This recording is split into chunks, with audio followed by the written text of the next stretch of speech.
Yahoo! Welcome, my beautiful brothers and sisters, to the Aquarian Adepts, my platform to become your spiritual server. And welcome, Libra Sun, Libra Moon, and Libra Rising, or anybody who just wants to hang out with the Libra crew for your first half of June 2018 report. Thank you so much for joining me on this video. And we're going to dive into a bit of the astrology for the first half of the month, and then of course your story arc tarot spread to see what energies you're going to be working with and what you can kind of expect to come up during the first half of this month, which I feel is really going to fly by. At the time of recording this is June 4th. Hopefully I actually get this uploaded also on the same day. I'm pretty much going to be uploading videos all day. Even though I'm going to work today, I'm actually going to bring my laptop to work and actually upload videos in the background while working. So I'm hoping to get all these uploaded today, especially considering that one of the transits is happening today. One of the ones I am considering, and probably this video will definitely get uploaded after this occurs.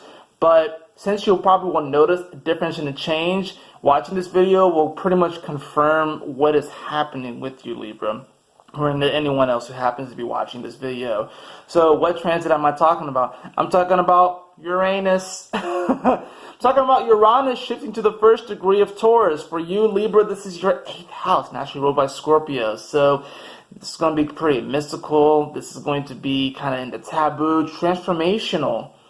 And this is really major because, yeah, shifting a degree, why is that so big?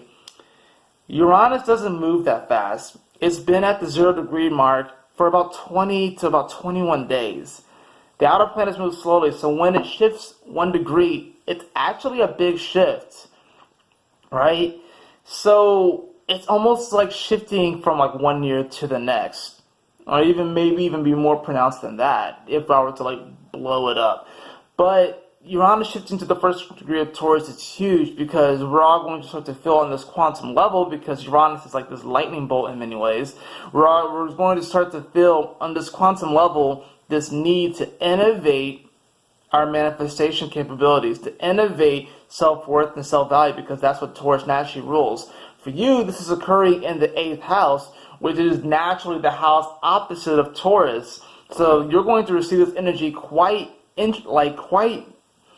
quite unique way, Libra, I would say, because you're going to be feeling this deep need to transform. You're going to be feeling this deep need to really examine kind of your life and where it is, and anything that doesn't really work anymore, anything that doesn't suit. You're going to be really looking at how you're going to be almost like Libra. You're kind of looking at like a pile of ashes, where no one, and you have this unique perspective because this is your 8th house. No one else has this perspective but you, Libra. You'll be looking at this pile of ashes, and you'll be trying to figure out, how can I turn this pile of ashes into gold? And while all the other signs would be like, I don't know, Scorpio will be probably the only other sign that will kind of get this, just because they naturally rule the 8th house. But you will be looking at this pile of ashes and be like, this pile of ashes can be used for something. What can I do? This is going to be like the Phoenix rising. So your Uranus shift to the first degree of Taurus in the 8th house is really going to bring about this Phoenix rising within your self-confidence levels. A rebirth in your self-confidence, your self-worth, and your self-value. This is huge because this is actually going to allow you to manifest more in your life. From the 4th onward, this is going to be really major, Libra. You're going to be feeling this spark where it's like you can finally kind of release the past and be like, you know what, I am abundant right now. I am amazing right now. I can create right now. Death and rebirth. In many ways, I like to think that Scorpio kind of rules infinity, and it's the 8th sign, and if you flip the 8 on its side, it is the infinity symbol. So you really are going to start to feel the infinity of your abundant manifestation capabilities, and this is going to be a revival in this aspect, Libra. You're going to feel this really big on June the 4th. You're going to feel that shift. On the 12th, we have Mercury shifting into Cancer, your 10th house. This is interesting because it's kind of replicated in your tarot spread as well. But this is going to be, you're going to start to feel more about, or you're going to start communicating with how you feel about your career and legacy and where you're heading. Mercury is the planet of the mind and communication. So you're going to start to have talks and communications and discussions with people about how they feel about their legacy and even how you feel. You're going to start to be more open to this. Mercury shifting into Cancer, your 10th house, you're really going to start to look at where you're heading right now in life, where you're kind of, what you're manifesting, this mountain that you're climbing, how you feel about it. And are you climbing the right mountain? Are you in the right space? Are you manifesting the right things? You're also going to look at the way that you order your life. And you're going to really start to communicate more with this idea. It's like, all right, how do I climb this mountain? Or how do I climb it better? How do I feel about this? You're going to really start to talk more to yourself about these ideas. Venus is going to shift into Leo on the following day, June the 13th, and this for you is your 11th house. So this is going to be rather interesting because Venus is your receptive energy. It's what you're kind of open to receiving. It's also in many ways kind of like what attracts you, and it's also canonically the planet of love. So with it moving into Leo, your 11th house, you really are going to start to love and be attracted to innovation, anything that has to do with transformation, anything that has to do with kind of revolutionizing, really just like your life and where you're going. You definitely might get involved with more humanitarian efforts during this time, or more charity work. You're going to be more open and receptive to it. This also, it can be a time where really just if you are single, there might be someone that walks into your life that just completely just blows you away. And this is really that Aquarius energy where like things could just flip on a dime, and this person could just walk into your life and you'll just like fall head over heels in love with this person.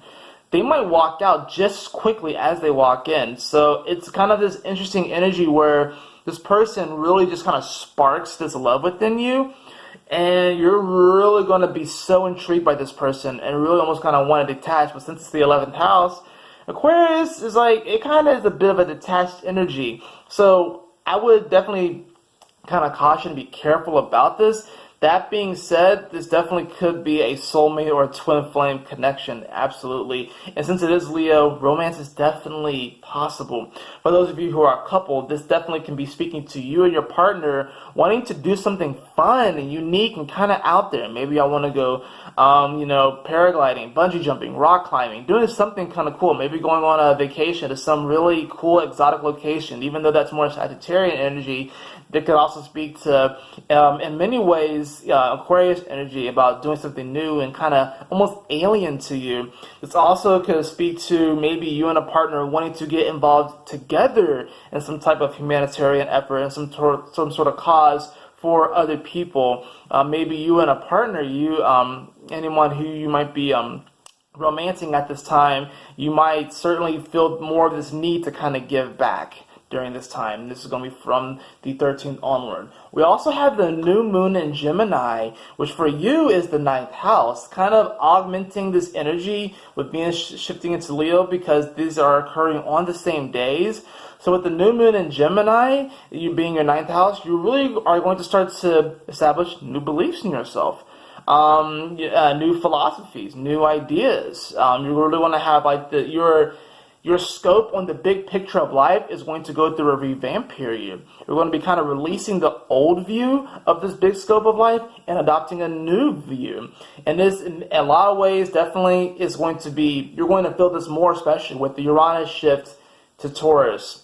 1 degree and being your 8th house. So you're already going to be transforming majorly on the internal spiritual level. And then when the new moon in Gemini kicks in on the 13th, your worldview is really going to kind of expand. And you're going to have to revolutionize and revamp the way that you look at the world. Because now you're going to want to start to adopt ideologies and philosophies that better suit this growing sense of self-worth and self-confidence.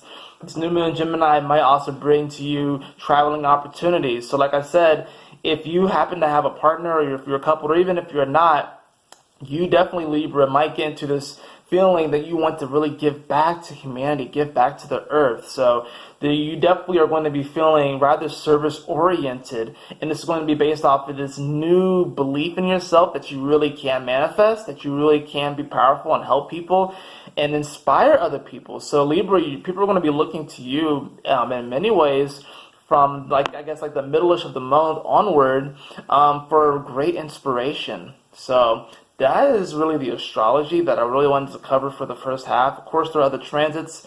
You can check out my weekly, which I will post on Tuesday, tomorrow. Let's dive into the cards, Libra, to see what we actually have going on. For your theme, we actually have Wondrous Universe, which is Walk in Beauty. This is one of my favorite cards of the deck. It shows this wizard up in space in the cosmos, and it's just, he's just walking in beauty, and really that's how you kind of want to see life as. Almost like, if you can, Libra, I want you to kind of take up this practice and just do it within your imagination. Go for a walk in the park and absorb the beauty of everything that you're seeing. The trees, the grass, the flowers, the sky, the birds, deer if they're there, whatever, the squirrels, other people. And then start to replace some of these images with like stars and galaxies and swirling vortexes. And just like start to just kind of like pop them in here and there. You begin to see this beautiful fabric that's underlying all of this, and how we're all are made of stars. Everything is stars. So you really are going to be feeling the magic this first half of the month. You're really going to be walking more in beauty. And Libra, you like beauty. You're ruled by Venus, so you like beauty. This is really your energy. When, like I said, with Venus, which is your ruling planet, shifting into Leo, you really are going to start wanting to express your beauty from the heart space. So you're really going to start to feel into the heart of everything, not just people, but also places, things, animals, inanimate objects, because everything actually has a heart, even if it appears that it doesn't. You really are going to start to understand this more on a deeper quantum level. We have, for the exposition of your story for the first half, that's the Three of Wands. So this is a person who's like, he's sitting on a cliff kind of gazing out and really is focused on the future, really feeling this manifestation power. Is almost kind of like, it's almost like this arriving energy where it's like, yes, we are definitely set for this new adventure, looking out to the horizon, new horizons beckon, new adventures beckon. This is really going to be a great time where you're going to feel this sense of renewal, and this great joy is going to kind of just pretty much beckon you to really shift your life in a very powerful way. For the inciting action, we actually have the King of Pentacles. So this definitely can be a Taurus, a Virgo, or a Capricorn. I'm feeling this more of as a Capricorn, mainly because the Mercury is shifting into Cancer, your 10th house. So you're going to probably establish your communication with the Capricorn, or someone who has a lot of Capricorn energy, as almost going to kind of help teach you in many ways how to manifest and how to kind of bring that which you're kind of feeling that's more in the spiritual realm, because like I said, Uranus is shifting into the first degree of Taurus, so it's naturally ruled by Scorpio. It's a little bit more subtle energy. This earth sign is going to help you to bring that more subtle energy and actually manifest and bring it more into the physical. So this inciting action is someone walking into your life, or someone who's already in your life, that's going to kind of help you augment this spiritual awakening that you are going to be going through for the first half of the month. You actually have the Wheel of Fortune, which is going to be your rising action card. So definitely you're going to be feeling like more expansive, more fortunate. You're going to feel like luck is on your side. You're really are going to be trusting in the universe, because you're really going to be walking in your beauty. This is going to help you get established more faith and trust. I don't know, this is the card of Jupiter. I really don't. I have to study more, but I kind of feel like this does have a lot of Jupiter aspects to it. And Jupiter right now is in Scorpio, which is the natural 8th house. So it's going to be interesting how you are definitely going to be feeling in a subtle, seemingly unconnected yet connected way that you are moving in a direction where you are going to be coming more into this abundance. It's coming, and you know it, and you feel it. You're kind of preparing for it. Interesting enough, for the climax, we actually have the Devil card. And the Devil card is interesting because this is actually the card of Capricorn. Like I said, Mercury is shifting into Cancer, which is your 10th house. So what I really see this as is, I don't think that the Devil is the same as the King of Pentacles. I think this person serves as a foil to the King of Pentacles. But I don't think that this person's intentions are bad. I think they're almost just really going to be playing devil's advocate. This person who comes in at the climax of the first half of the month is going to be someone who wants you to kind of consider these other areas, whereas the King of Pentacles is more going to be concerned on how to manifest these deeper ones, these desires, or that which is coming up for you spiritually. The Devil here is going to be asking you to consider your emotions. And that's kind of interesting because it is opposite. It is naturally ruled by Capricorn, which is opposite of Cancer. But this person is really going to be more focused on that realm. Whereas the King of Pentacles is going to be more focused on the physical. The Devil, this person, is going to be more, or the situation, it doesn't have to be a person, it could be a situation. It's going to be more focused on how you feel about your direction, how you feel about where you're going, how you feel about the current moment. That's really what the Devil is really saying here. And it's really going to be asking you to kind of like see past some delusions and desires, but also just how you feel about things are going, which is kind of interesting. That's not a normal interpretation of the Devil card. But I'm really saying that mainly because of the Mercury shifting into Cancer, your 10th house. This really, if it's a person, it's a family member. The King of Pentacles can be a family member. The Devil is guaranteed to be a family member. Just going to go ahead and put that out there. The Nine of Cups we have as your following action. So you are going to consider what this person says. You might not take it fully to heart, but it seems like you're going to consider this energy or this experience, and you actually are going to feel more emotionally fulfilled, because it's like you have to remember that you can't really manifest what you're kind of feeling in this spiritual, subtle way if you're not filling up your own cup. The Nine of Cups is you literally filling up your own cup and almost having even enough to go around, and you feeling good and confident about where you are. You feeling like you have achieved something. And it's really going to be quite amazing, because while you don't necessarily want to rest on your laurels, celebrate and give yourself a round of applause, because you are moving in this direction where you're feeling more confident in your abilities to manifest in order to create what you want to create. And you're doing this from a place where you want to help the world, you want to be of service to other people, but you are focused chiefly on your emotions. Libra, you are a sign of the people, you are a sign of relationships, so in many ways you like to outsource your happiness through other people. It's like, if they're happy, I'm happy. But this is really going to be like, if I'm happy, they're happy, I'm happy, they're happy. It's going to be compounded. It's like, if I'm really happy and balanced and harmonized within, I can really be of service to other people, therefore giving them my best service, and then they're going to be happy, and when they get to that space, they're going to in turn give me this relationship back to myself. And that's really how you're going to receive your power this month, Libra, is by empowering the relationship with yourself and with the spirit, therefore empowering your relationship with other people. It's going to be quite profound. Your angels are definitely going to be speaking to you a lot the first half of June and really all throughout June. For the following action, we actually have the Four of Wands in reverse.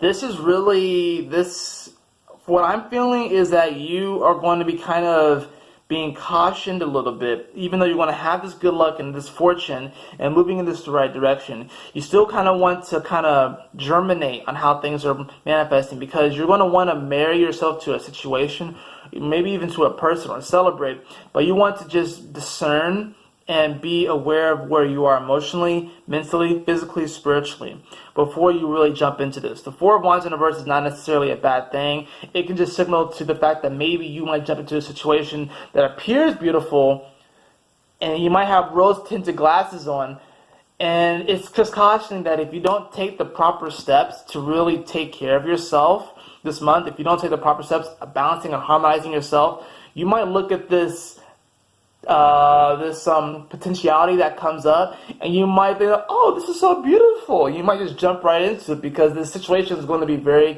charismatic, and you are really, in many ways, the sign of charisma.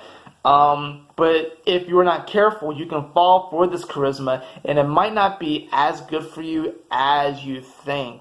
But it really depends on how you work with yourself and how you work with spirit, and if you're harmonizing with yourself, if you really are feeling more the balance within. That's really what's going to determine whether or not you marry yourself to the situation and whether you do not. And interesting enough, for the writer, we actually have the Knight of Swords, which is going to kind of bring a bit of this impatient factor, because in many ways, I do see this as you, Libra. You are the Knight of Swords. And it's like you're going to be walking in beauty. You're going to feel like you're just new horizons. You're going to be wanting to go on this adventure. You're going to be wanting to manifest. You're going to be feeling this fortune. and you want to feel into your emotional realm. You're going to be feeling more confident. But it's like you definitely want to make sure that you are taking intelligent action.